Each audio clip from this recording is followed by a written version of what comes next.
Praise the Lord. ஒரே ஒரு வசனத்தை கூட காண்பித்து கொடுக்கிறேன். நீதிமொழிகள் 3வது அதிகாரம் 7வது வசனம். கர்த்தருக்கு பயந்து தீமையை விட்டு விலகு. இன்னைக்கு ஆண்டவர் நம்மள பார்த்து சொல்றாரு, மகனே மகளே, நீங்க எனக்கு பயப்படுங்க, தீமையை விட்டு விலகுங்க. பயப்படுறது அப்படின்னா பயப்படுத்துறது தான் ஞானத்தினுடைய ஆரம்பம் சொல்லி நீதிமொழிகள் ஒரு வசனத்துல நம்ம குறிப்பிடப்பட்டிருக்கு. அப்போ பயந்தா நமக்கு ஞானம் கிடைக்கும். யாருக்கு? ஆண்டவராகிய இயேசு கிறிஸ்துக்கு பயந்து வாழ்ற ஒரு வாழ்க்கை வாழ்ந்தா நம்ம ஞானமா இந்த உலகத்துல செயல்பட முடியும். நிறைய நேரங்கள் நம்ம சொல்லுவோம் பாத்தீங்களா, இந்த உலகத்துல போராட்டம் இருக்கு, பாடுகள் இருக்கு, பிரச்சனை இருக்கு, அதனால ஜெயிக்கவே முடியலன்ட்டு. அதுக்கு ஜெயிக்கிறதுக்கு ஆண்டவருடைய ஞானம் வேணும். அது நமக்கு எப்ப கிடைக்கும்? ஆண்டவருக்கு பயந்து வாழ்ற ஒரு பிள்ளையா இருக்கும்போது. அப்படி பயந்து வாழும்போது நம்ம என்ன பண்ணுவோம்? தீமையான காரியத்தை நம்ம விட்டுடணுமா? அது என்ன பண்ண முடியும்? தீமையான காரியம் இன்னைக்கும் ஆண்டவருக்கு தெரியாம ரகசியமா ஏதோ ஒரு பாவம் பண்ணிட்டு தானே இருக்கீங்க.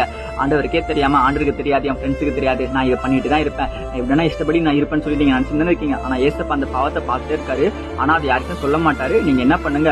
உங்க பாவத்தை ஆண்டவர்கிட்ட அறிக்கை செஞ்சு நீங்க பாவ மன்னிப்பா பெற்றுக்கொள்ளுங்க. இன்னைக்கும் ஏசப்பா உங்களுக்கு மன்னிப்பு தரத்துக்கு தயாரா இருக்காருங்க. கர்த்தருக்கு பயந்து தீமையை விட்டு விலகுங்க. நிச்சயமா உங்க வாழ்க்கை சூப்பரா இருக்குங்க. விசுவாசிக்கிறீங்கன்னா ஆமீன் போட்டுக்கோங்க. இதே போல வாழ்க்கை வசனங்கள் தகவலுக்கு ஃபாலோ பண்ணிக்கோங்க. God bless you. ஆமென்.